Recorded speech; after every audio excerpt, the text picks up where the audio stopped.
मेरी बहुत ही प्यारी सिस्टर ने तो उन्होंने क्या कहना तुम अपना रूम दिखाओ तो ना हम रूम दिखाने क्योंकि अज ही ने सिलपाई भी की।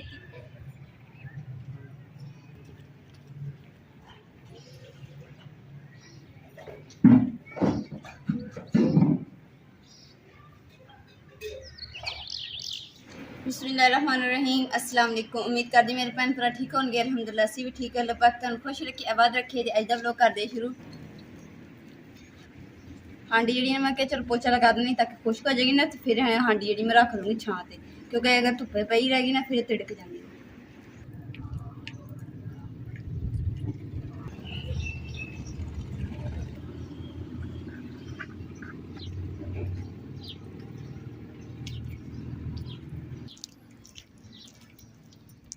गोया ना असी कल लैके आए थे मैं चलो कमरे ना लगानी क्योंकि कमरे पहले मैं लगाया गोया मिट्टी ते धूड़ी 3 चीज़ें मिक्स करके लगाई। मिट्टी ज्यादा लग गई मेरे को इस वास्ते मैं जिन्ना झाड़ू लानी उन्नी धुद्दल बनती है। अज मैं सोचा वा कि कला गोया लाना मिट्टी बिल्कुल नहीं मिक्स करनी ना धूड़ी ना मिट्टी सिर्फ कला गोया फिरूंगी ताकि ना धुद्दल नहीं बनेगी और बाकी सारा समान जो कुछ मैं चुप लिया तो कुछ रह गया वा। हम तो धुद्दल दिखानी है। देखो देखो कितनी धुद्दल उड़ती है। इसी वजह तो क्या गोया लगा देनी ताकि ना जल्दी कमरे पहले लगानी ताकि कमरा खुश्क हो जाएगा ना फिर अम्मा जी अंदर बैठ जाए।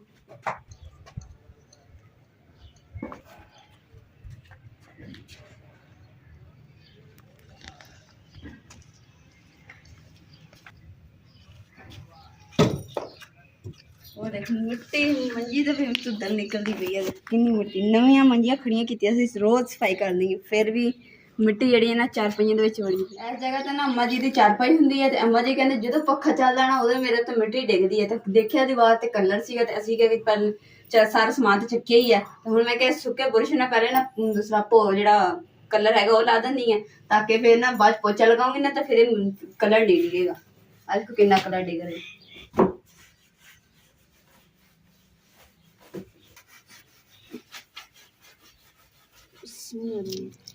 मैं क्या पोचा जो भेज रख देनी ताकि मिट्टी जी उगल जाएगी ना तो उन्नी देर मैं ना गोया मिट्टी लगा लेनी बाद पोचा लगा।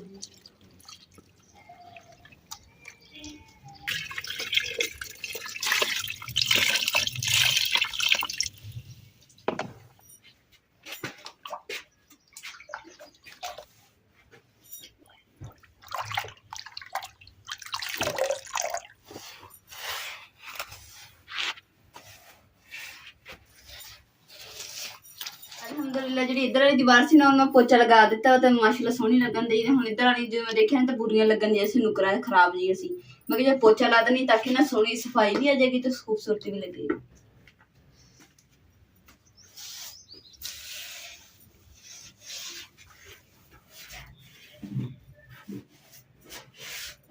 कमरे की दीवार थे ना मैं पोचा लगा लिया वा जिथे तक मेरा हाथ जाता सीगा ते हुण माशाल्लाह कितना खूबसूरत हो गया। देखो पहले बहुत मिट्टी डिगती सी ते हुण जिहड़ा पोचा लगाया सी ना ते सारी मेरी सेफ अलमारी के उपर ना पोचा लग गया। हुण इहनूं मैं साफ कर लैनी गिला कपड़ा करके।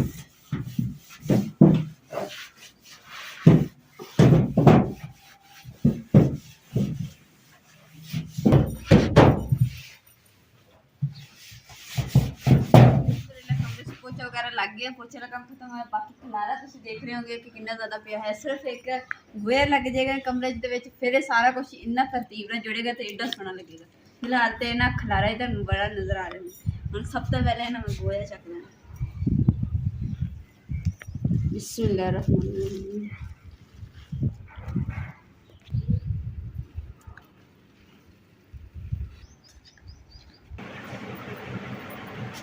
पखा जो मैं चला के रखा ताकि ना ठंड कमरे पोचा लगना ठंडी ठंडी हवा है।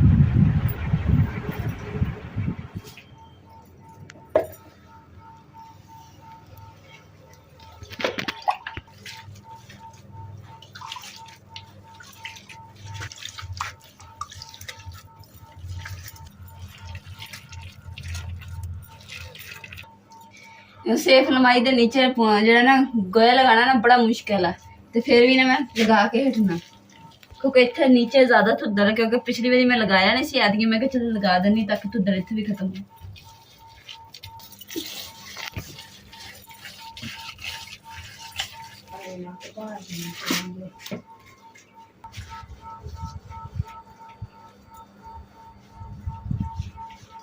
ਅਲਹਮਦੁਲਿਲਾ ਕਮਰੇ में लपाई कर ली है तो गोया लगा लिया तो हुण रह गई है किचन की किचन लपाई करते फिर जी अगर गोया बचिया तो फिर बाकी की सेन दे विच ना लगावांगे जिथे तक लग गई।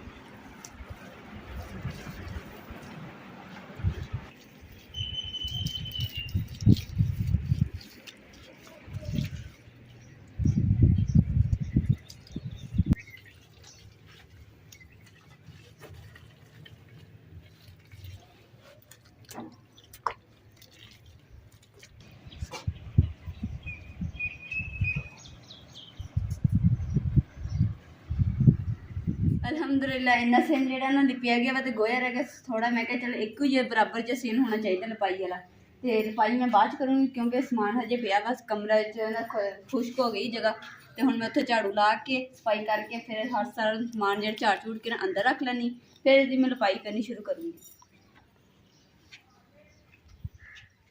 जो झाड़ू फिर गए ना तो फिर मरोड़ियाँ खत्म हो जानी तो जगह प्लेन हो जानी। डंडे बिस्मिल्लाह करिए।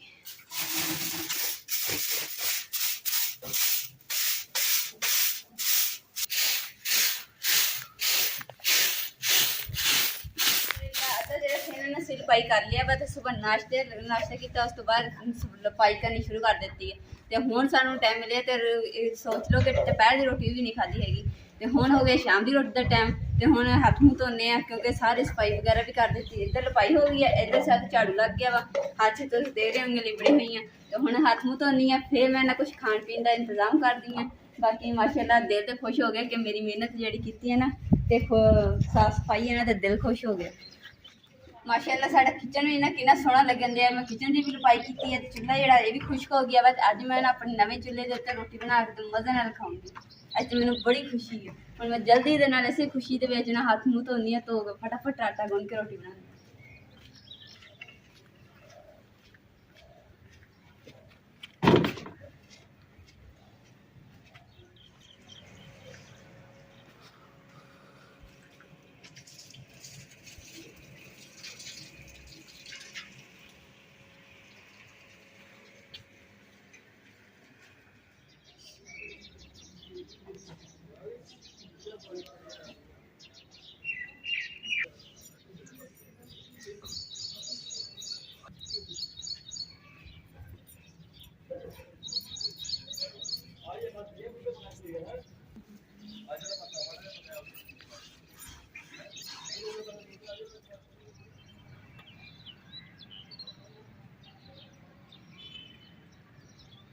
नवे चूल्हे ते सब तो पहली जी रेसिपी बनती है रोटी की बनती है तो वही बड़े मजे नाल मेरे शौक ने बैठी चूल्हे नवे।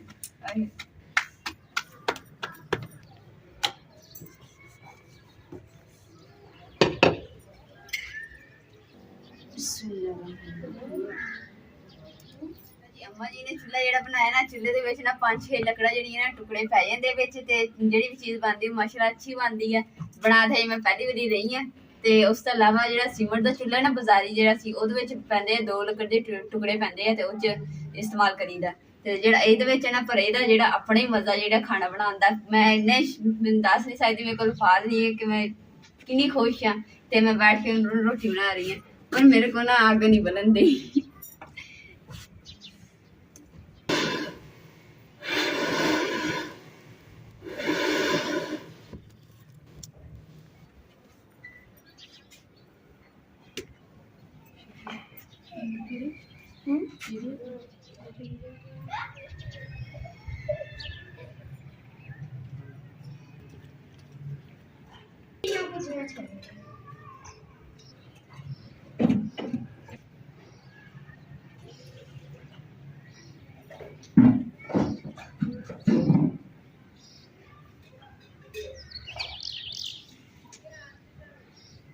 बहुत ही प्यारी सिस्टर ने तो उन्होंने क्या कहना तुम अपना रूम दिखाओ तो ना हम रूम दिखाने क्योंकि अज ही असी लपाई भी की पोचा वगैरह लगाया सफाई वगैरह की है तो हम देखिए मेरी सिस्टर घर कमरा कितना खूबसूरत लगता।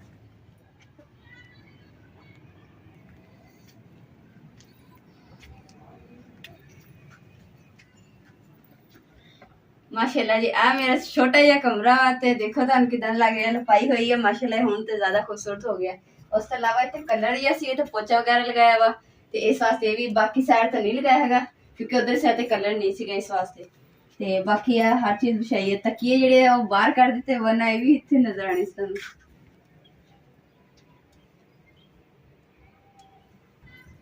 प्यारी सिस्टर तुहानू रूम दिखाया वा, तुहानू किदां दा लग्गिया तुसीं सानू कमेंट करके जरूर दसना, क्योंकि मैं ना जरा तैयार श्यार करके मैंने तुहानू दिखाया ताकि तुहानू होर ज्यादा सोहना लगे।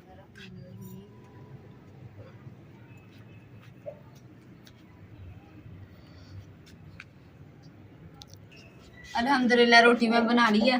तो मैं आज मेरा बड़ा दिल कर रहा सीगा चिप्स तवा चिप्स फ्राई खाण नू, ते बड़ा ही मजेदार बनदा वा ते जायकेदार। ते हुण मैं बना रही हूं। बिस्मिल्लाह।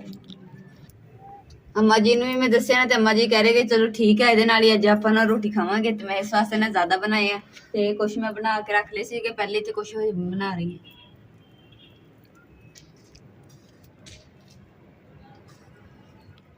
चिप्स जी ना हल्की आंच ते बनाई दी, क्योंकि अगर तेज आंच ते बनाइए ना फिर जल जाती है, इसलिए मैं ना कोलियां दे सेक दे उपर बना रही। ते चिप्स दे उपर मैं पा रही हूं लाल मिर्च दा पाउडर, हल्दी ते नमक, तीन चीज़ां मिक्स करके, ते इहदे नाल ही बड़ा टेस्ट हुंदा।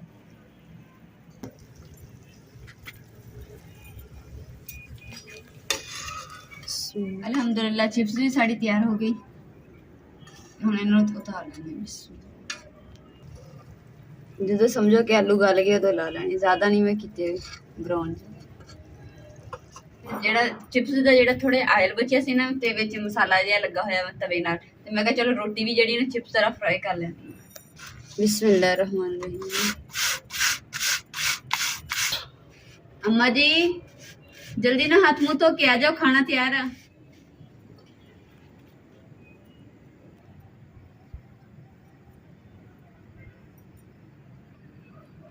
अम्मा जी आला रोटी ते तवा चिप्स फ्राई नवे चूल्हे ते बनाए हैं, ते तवा चिप्स फ्राई ते तुसीं इहदे मजे लो। शुक्रिया। नाले बने भी बड़े मजेदार। शुक्रिया। अच्छा जी माँ जी तुहाडे वास्ते पानी। शुक्र है अल्लाह दा, अल्लाह तेरा शुक्र है। माँ जी ने तो मैं रोटी दे दी थी, पर मेरे मुंह च बड़ा पानी आ रहा, नाले मैं ओहदे वास्ते ना छोटी जी पिद्दी जी रोटी बनाई है, देखो। बिस्मिल्लाह रहमान रहीम। बिस्मिल्लाह रहमान रहीम। माँ जी किदां दी बनी चिप्स? अच्छी बनी। मजा आया? मजा आया। अच्छी लगा। खाना शाना असीं खा लिया वा, ते अम्मा जी खाने दा स्वाद आया कि नहीं आया? आया स्वाद। पक्की गल? पक्की गल। चलो ऐसी खुशी दे विच ना बादशाह दी गल सुनाओ। अम्मा जी ने ना मैं बादशाह दी ना गल सुनाउण दी गल कीती है कि अम्मा जी तुसीं जब पुराने वक्त दे विच कोई भी गल सुनाओ कोई बादशाह दी, हुण देखदे हैं कि अम्मा जी नूं कोई बादशाह दी गल याद है या नहीं। हाँ जी अम्मा जी। अच्छा चलो जेड़ी याद है कोई थोड़ी बहुत ओही दस दो। हाँ एक बादशाह। हाँ जी। ते उस ना शादियां तो अगे कराइयां होइयां, ते मुड़ उस त्री मुड़ कर लई, औलाद उन्हां दे च ना होई। मैं इहनूं कुड़ी नूं विआह लिआंदा ना, ਤਾਂ ਅੱਲਾ ਦੇ ਸੀ ਸਾਨੂੰ ਇੰਜ ਹੱਥ ਖੜੇ ਕੀਤੇ ਸੀ, ਸਾਨੂੰ ਅੱਲਾ ਦੇ ਸੀਗਾ ਰਾਇਆ ਅੰਬ। ਅੱਛਾ ਤਿੰਨ ਅੰਬ ਲਿਆਂਦੇ। ਤਿੰਨ ਅੰਬ ਲਿਆਂਦੇ ਤਾਂ ਉਹਦੇ ਬਾਦਸ਼ਾਹ ਨੂੰ ਆਖੇ ਨੇ ਵੀ ਉਹਦੇ ਬਾਅਦ ਗਈ ਤੇ ਆਖੇ ਮੇਰਾ ਕੋਨੇ ਕੇ ਰੱਖਿਆ ਚ ਉਹਨੂੰ ਮਿਲ ਗਿਆ। ਇਸ ਨੂੰ ਉਹਨਾਂ ਦੀ ਦੁਆ ਰੱਖਿਆ ਚ ਚੌਕੀ ਦੇ ਵਿੱਚ, ਜਿਸ ਚੌਕੀ ਚ ਰੱਖਿਆ ਉਹਨੇ ਚ। ਅੰਮਾ ਜੀ ਚੌਕੀ ਕੀ ਹੁੰਦੀ ਹੈ? ਉਹ ਪੁਰਾਣੇ ਵਕਤ ਦੀ ਹੈ। ਅੱਛਾ ਪੁਰਾਣੇ ਵਕਤ ਚ ਹੁੰਦੀ। ਹਾਂ ਹਾਲੇ ਵੀ ਸਾਡੇ ਦੇ ਪਈ, ਉੱਥੇ ਮੇਰੇ ਪੇਕਿਆਂ ਦੇ ਪਈ ਹੈ। ਤੇ ਦੁਆ ਨਾ ਪਿੱਤਲ ਦੇ ਕੋਕ ਐਂ ਲੱਗੇ ਹੋਣ, ਕੋਕੇ ਦੇ ਲੱਗੇ ਹੋਣੇ ਪਿੱਤਲ ਦੇ। अम्मा जी की कहानी सुनते सुनते ना गल्लां सुनते सुनते ते व्लॉग जेह्ड़ा साढ़ा बहुत ज़्यादा लंबा हो जाना वा, ते इस वास्ते मैं क्या कि चलो अज्ज दे व्लॉग दा इत्थे एंड करदे आं। ते उम्मीद करदी मेरे भैन भाई साढ़ा अज्ज दा व्लॉग पसंद आएगा, ते साढ़े चैनल लाइक करो, शेयर करो, सब्सक्राइब करो और अपनी फैमिली जरूर शेयर करो। अल्लाह पाक तुहानूं खुश रखे, आबाद रखे, अपना और अपनी फैमिली का बहुत ज़्यादा ख्याल रखियो। अल्लाह हाफिज़। और अम्मा जी को बाकी दी कहानी जेह्ड़ी ना मैं मज़े लैके सुनदी। हाँ जी अम्मा जी स्टार्ट करो गाना।